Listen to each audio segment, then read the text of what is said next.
Hello! Alors aujourd'hui on va parler du bain de bébé. Donc, premier point qui est l'eau à 37 degrés. Alors déjà pourquoi l'eau du bain doit être à 37 degrés? C'est comme la température du corps. Donc le corps en général est à 37 degrés, donc il faudrait mettre l'eau à 37 degrés. Aidez-vous d'un thermomètre pour que ce soit beaucoup plus simple à gérer, ou sinon vous pouvez y mettre votre cou. Bien sûr, c'est rien ne vaut un thermomètre je pense, mais ça peut être une alternative. Ensuite, quand prendre le bain à son bébé, normalement c'est tous les jours. Alors bien sûr il y a des exceptions. Si vous avez un bébé avec la peau fragile qui s'assèche très facilement, je vous conseille un jour sur deux. Voyez avec votre médecin, je ne suis pas une spécialiste encore une fois, mais s'il vous conseille le bain un jour sur deux par rapport à la peau sèche de bébé, ce ne sera pas dérangeant. Un bébé n'est pas sale, un bébé ne transpire pas autant qu'un adulte. Bien sûr, il y a des limites quand même, hein. Faut pas le laver qu'une seule fois par semaine, c'est sûr, mais voyez avec votre médecin ce qu'il en pense selon la peau de votre bébé. Et donc c'est à peu près tout ce que j'avais à dire sur ça. Ensuite, combien de temps? Moi je conseillerais jusqu'à un mois. Juste le temps de rincer votre bébé. Donc vous le savonnez, vous le rincez. On le rince assez rapidement et on sort on sort le bébé de l'eau, on le sèche parce qu'en général ils se refroidissent très vite à cet âge-là. Et ensuite, plus les mois passent, plus vous allez rallonger donc au cours des mois le bain. Si bébé aime barboter, si vraiment à chaque fois c'est votre bébé hurle, essayez de trouver d'autres moyens de lui faire aimer l'eau. Ensuite, pour la température de la pièce, vous pouvez ce qui est conseillé, c'est entre 20 et 22 degrés. Maintenant, moi, je vais pas forcément vérifier. Quand je prends le bain de ma petite sœur, je mets le chauffage. Et puis, en général, c'est à 23 degrés la pièce. Mais c'est pas vraiment très grave, hein. Donc ensuite, vous m'avez demandé quel produit utiliser pour son bain. Donc moi, je vous ai fait une vidéo déjà sur les produits que j'utilise pour ma petite sœur. Ce sont toujours les mêmes. La gamme Mustela, bien sûr. Le produit avec lequel on la savonne, c'est le Roger Cavaillès spécial bébé, oui c'est ça. Et tout le reste c'est du Mustela. Donc quel produit? Donc les produits non agressifs, sans savon, et donc il y a la notion spécial bébé. Sauf exception, normalement il doit y avoir marqué spécial bébé. Et ensuite de toute façon entre 0 et 7 mois environ, vous n'aurez besoin qu'un gel lavant corps et cheveux pour le bain de votre bébé, pas besoin d'autre chose.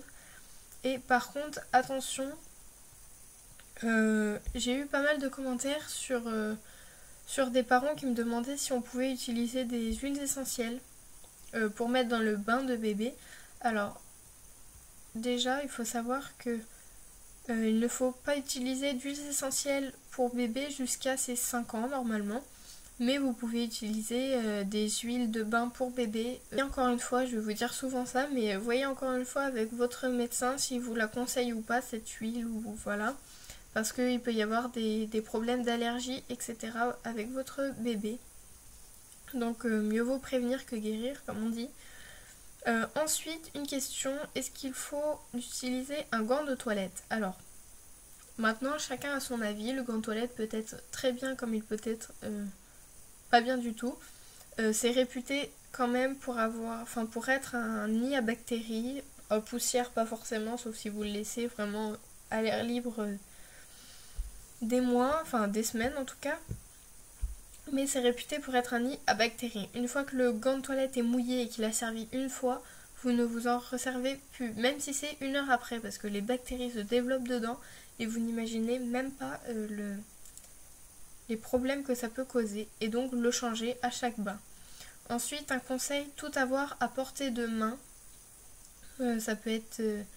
c'est vraiment quelque chose d'indispensable. Prévoyez la tenue, les produits, les serviettes, ayez le bain à côté de la table à langer. enfin ou du moins dans la même pièce pour ne pas vous balader dans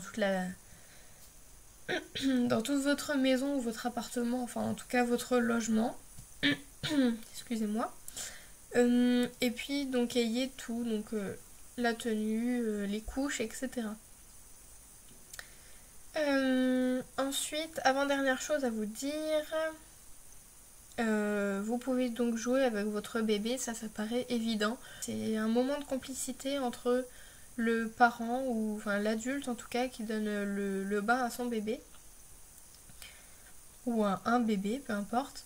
Donc essayez de le faire jouer, de lui montrer de l'eau. Nous, ce qu'on a fait pour ma petite puce, dès les 2 ou 3 mois, on lui montrait, on tapait un petit peu dans l'eau et ça éclaboussait un petit peu, pas sur elle bien sûr, mais tous les jours on lui faisait écouter le bruit de l'eau et ça l'interpellait de plus en plus et elle finit par le faire toute seule aujourd'hui.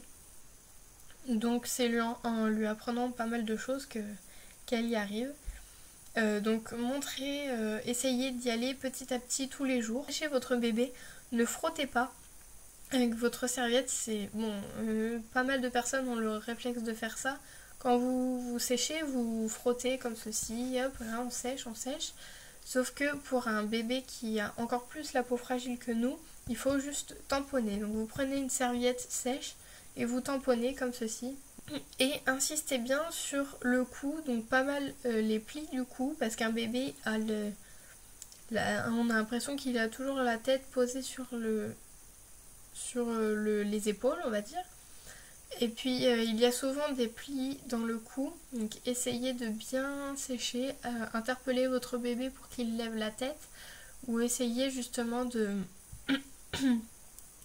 trouver une astuce comme vous voulez, le faire tourner la tête sur le côté pour sécher un côté et ensuite l'autre. Trouver un moyen, parce que tous les bébés sont différents et ne réagiront pas de la même façon à vos appels. Donc voyez, si vous connaissez bien votre bébé, vous trouverez le moyen justement de bien essuyer dans le cou. Insistez également sur les aisselles, donc vous levez bien le bras et vous allez partout dans les petits plis sous les aisselles. Et également dans les plis des cuisses, au niveau de l'entrejambe, les petites fesses, etc. Bien partout, sur le ventre parfois, derrière les oreilles, enfin tous ces petits endroits auxquels on ne pense pas et après ça macère et c'est pas très propre. Vous avez d'autres sujets dont vous voudriez que je parle, dites-les moi en commentaire et puis j'essaierai de travailler là-dessus pour vous faire une vidéo. Donc je vous fais de très gros bisous et je vous dis à très bientôt. Bye.